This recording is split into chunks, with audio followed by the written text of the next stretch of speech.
Bienvenue dans cette nouvelle vidéo. Dans cette vidéo, nous allons explorer les fonctionnalités d'un utilisateur final qui n'est pas un commerçant ou une compagnie. Donc, nous allons voir un peu les différentes opérations qu'il peut effectuer. Donc, la première chose à faire, c'est de se connecter sous son compte. Comme vous le savez, j'aime beaucoup l'utilisateur en dollars canadiens A. Donc, je me connecte avec son compte. À partir de là, il se retrouve sur la page d'accueil. Cette page d'accueil, vous retrouvez les fonctionnalités que nous avons pu détailler dans les précédentes vidéos. Alors, il a ses différents comptes, les soldes de ses différents comptes. En cliquant là-dessus, il peut aller voir les historiques. Ici, les paiements, il peut voir les remboursements, faire des paiements à des utilisateurs, demander des paiements. Donc, toutes les fonctionnalités que nous avons décrites précédemment, approvisionner son compte. Donc, toutes ces fonctionnalités-là sont présentes. Également, l'onglet utilisateur et l'onglet personnel, vous avez les mêmes fonctionnalités et donc juste à revenir sur les vidéos précédentes si vous voulez revoir des éléments que vous avez manqués. Nous allons nous attarder un peu plus sur la place de marché. Donc, la place de marché, comme vous le savez, c'est le lieu où s'effectuent les différents échanges entre les différentes entités de la plateforme e-money. Vous le voyez, le menu pour l'utilisateur final ressemble à peu près à celui pour les compagnies. Excusez-moi, à celui pour les compagnies. Donc, ça fait qu'il a ici les annonces, il peut parcourir les annonces, voir ses différents achats. Également pour les bons d'achat, il peut voir les bons d'achat qu'il a achetés.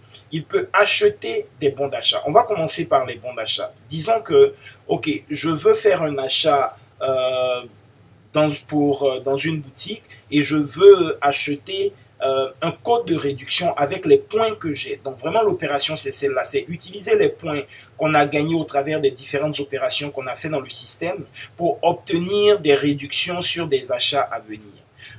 Disons par exemple, il veut acheter ce bon d'achat, donc il va lui coûter 1000 points, mais il va lui donner 10% de réduction sur des achats qu'il ferait. Je veux avoir 3 bons d'achat. Je n'ai pas vérifié s'il a suffisamment de points, mais ça va lui coûter 3000 points. On va vérifier, voir.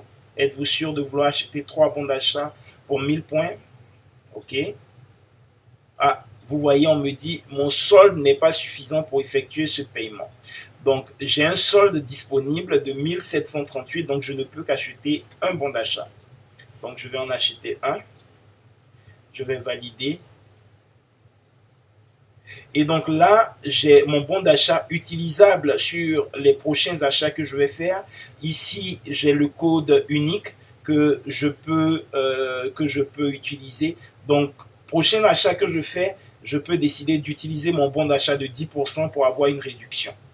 Donc, voir les bons d'achat. Ici, il peut voir les bons d'achat disponibles qu'il a achetés et donc pour pouvoir les utiliser dans le futur. Pour les annonces, en parcourant les annonces, on va essayer d'aller dans un processus. On l'avait fait pour la compagnie, mais on n'avait pas vu les deux côtés. Quelle est la réaction? Qu'est-ce que le marchand, lui, voit de son côté? Qu'est-ce que l'utilisateur final voit de son côté? Nous allons avoir cette opération-là pour pouvoir suivre un peu ce qui se passe. On va dire que j'aime beaucoup le poisson, donc on va aller sur les maquerelles, le poisson, je crois que c'est le maquereau en anglais maquerelle. Donc notre utilisateur dit je suis intéressé à acheter du poisson avec le marchand A, donc je veux ajouter au panier 10 boîtes de maquerelle pour 500 dollars canadiens, c'est un bon prix. Donc lorsqu'il valide l'achat, le produit a été ajouté au panier. Ici vous avez le panier qui s'affiche. Donc, il voit le total, maquerelle 500, donc c'est 10 boîtes de maquerelle à 500 dollars. Donc, on va dire que je suis très friand de poisson, donc je vais en prendre 10. Ça me fait 5000 dollars canadiens et je vais passer à la caisse. Donc, quand je passe à la caisse, vous voyez que les différentes précisions, notamment sur la livraison, je peux les rentrer, mais pour un gain de temps, on ne va pas le faire. Je vérifie et je fais procéder.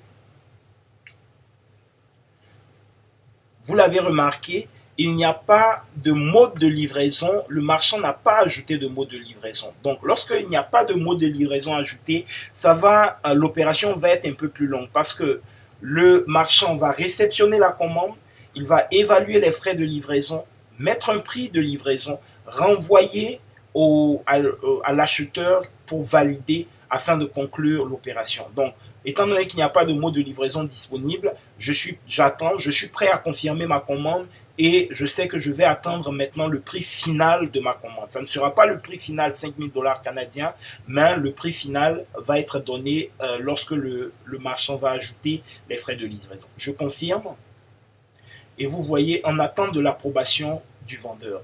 Je vais me connecter comme le vendeur.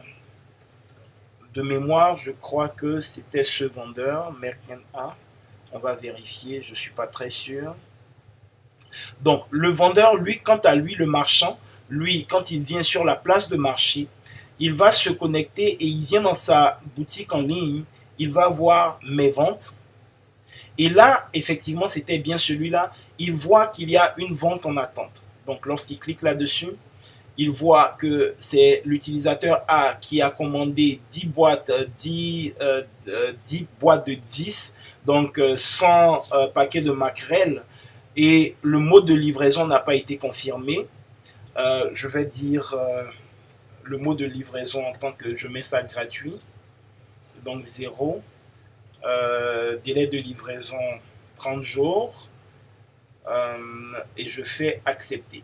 Ça me demande de mettre une note, je mets frais de livraison